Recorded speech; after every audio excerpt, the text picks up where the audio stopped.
Guys, welcome to another video. And I know it's been a long time, but today I'm here with an update, and my update is my birth story. As you all know from my last video which I did after my pregnancy announcement, I think I did one at 24 weeks, and by that time I was giving you updates, and after that things did go from bad to worse pretty fast. But before all that, let me just tell you that I need to apologize because I am in my kind of like gym and storeroom, which you can see all around. It's the room where I work out in, and kind of my storeroom, which is why the gas cylinder. And also it's pretty hot. I cannot turn on the AC, I cannot turn on the fan, otherwise the voice quality of this video is just going to be bad. And I tried to look presentable, but I am just very freshly out of a C-section, so not that I look any better other days. I just look like a troll. Maybe I am just looking like a troll today an extra bit. So if I do look very sweaty, please consider that. What I'm trying to say is basically, if I do look like a sweaty disgusting pig, then it's not my fault, okay? So on the 18th of July we had a baby girl via C-section, and the story goes something like this.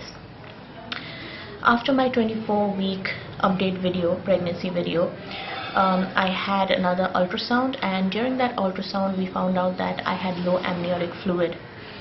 Now, low amniotic fluid is the fluid which acts as a cushion and prevents or minimizes external shock to the baby, among many other important functions, but this is a very big function of the amniotic fluid. And therefore low amniotic fluid is a danger, because then the external shock can be a huge factor. And also the baby, if there is less amniotic fluid, the baby cannot swim inside, so there are a lot of risks involved.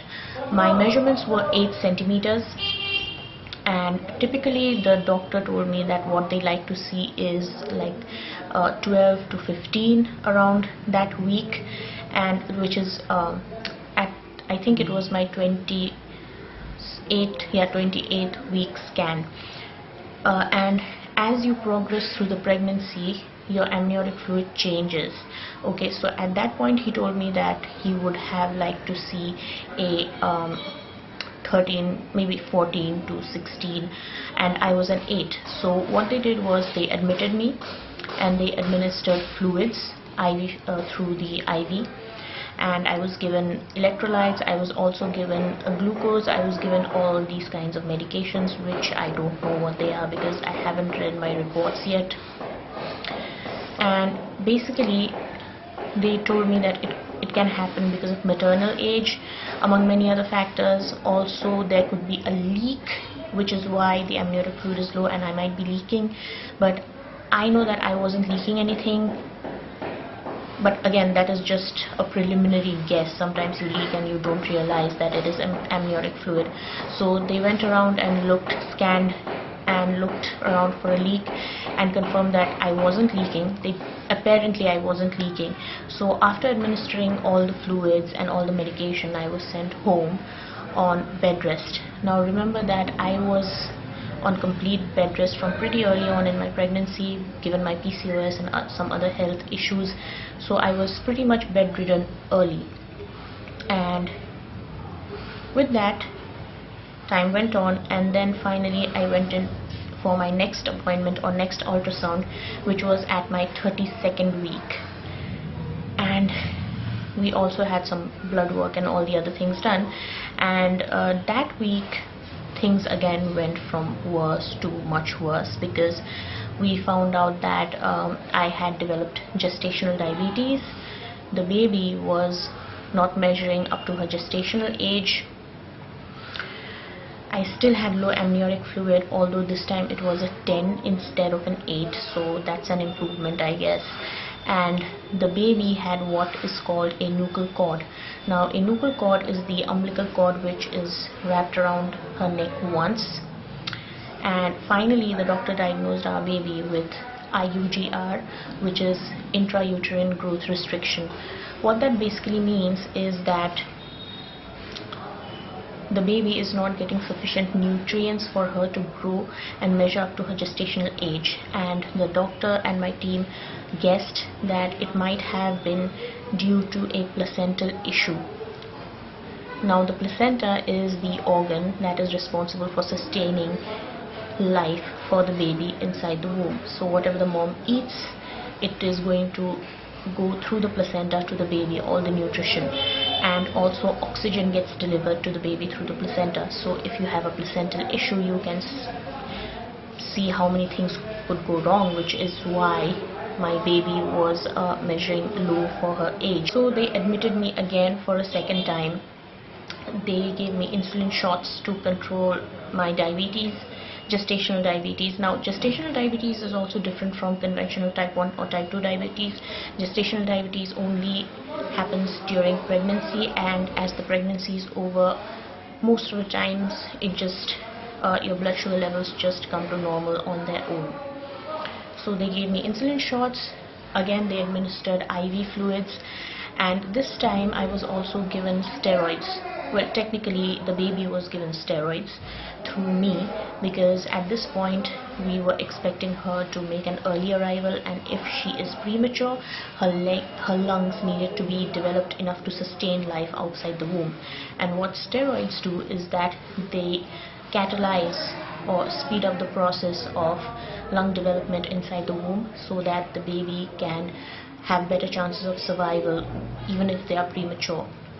So I was given steroids and a lot of other medication, and then again sent home. So here I was, worried as AF, anxious, and all those things, because when something like this happens, obviously you are very, very anxious until you get to see your baby. I went home, and even if she moved a little less, I just went into panic mode, and I was always on the lookout. Is she moving enough, and kick counting. I was just obsessed with kick counting. Finally they admitted me on the 17th, and they checked me, did everything, and they informed us that I would be undergoing a C-section on the 18th. All the papers were signed, everything, all the paperwork was taken care of. I and Kun discussed all the probabilities, because Kun and I are very realistic people, and although a C-section is a very widely used procedure in India, some people even opt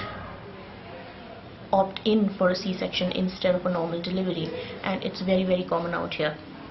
Although it's very common, this is medical science, this is major abdominal surgery, and there are always possibilities of things going wrong. So Kun and I discussed everything. I told him what I wanted in case things went wrong, and there I was laying in the hospital at night thinking about the next day, with a lot of excitement to meet my baby, but also very, very anxious and a little panicky. And at night they were doing continuous checks with the Doppler to check out my baby's heartbeat, and there were times where her heartbeat just went low and it was going high up again. It was fluctuating, and the entire night it was like that. So the next morning I was wheeled into surgery, and the surgery was a little traumatic, because first they gave me the spinal anesthetic, and once, which of course hurt in your back. It hurts because it's I think a big size injection. That's what it felt like. I couldn't obviously see, but that's what it felt like. And after they gave me that, the anesthesiologist, am I saying it correctly? Yeah. Let me just take care of that awful, disgusting sound first, okay? Much better. So the anesthesiologist asked me, do you feel anything in your feet? And I was like, yeah, I do feel a tingling sensation. And he just told me, oh yeah, that's completely normal. And they laid me down. I had my hands tied up on two armrests like that. On my one side I had the IV, and on the other side I think I had the blood pressure monitor. And then they covered up the site. Obviously they don't want you seeing your abdomen wide open with all your organs going. So they covered it up, and then I didn't know when it started, but suddenly I felt this sharp cut in my lower belly, and I could feel that it was something like a scalpel. I felt this sharp cut, and what I actually felt was burn, intense burn, and I started panicking, and I said, the doctor, I can feel everything, like, what are you doing? I can feel the cut. And at that point I could also feel warm blood oozing out and just spilling on the surrounding area of the said cut, and I just started shaking. I was just like and the next thing I remember is waking up, I think some hours later, because at that point they gave me general anesthesia, and then I don't remember anything within 5 seconds. Like, I think I was out, and the next thing I remember is waking up, not remembering anyone except my mom. I didn't recognize my husband, I didn't recognize my brother, I just recognized my mom, and also I forgot that I had a baby. So after I came to, I just asked that what did I have, and they told me, you have a beautiful little baby girl. And they thankfully she did not have to spend any time in the NICU. They brought her right in after the surgery, and there she was, this tiny little perfect thing. Now she is very tiny. She's still tiny because she's not even a month old yet. She's 16 days today, but during birth she was even tinier. She was like 2.2 kilos, but luckily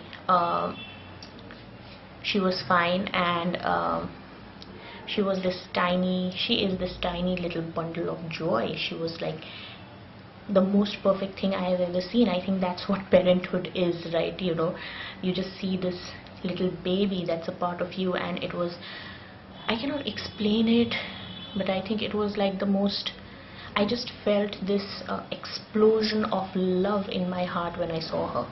Yeah, I cannot explain it any other way. It was just like this explosion of pure love.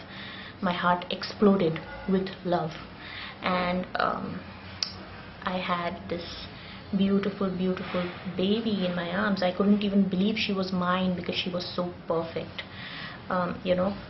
So yeah, that's my birth story. And after that, it was the usual recovery time. After 5 days, on the 6th day, they removed my stitches, and then I was able to come home.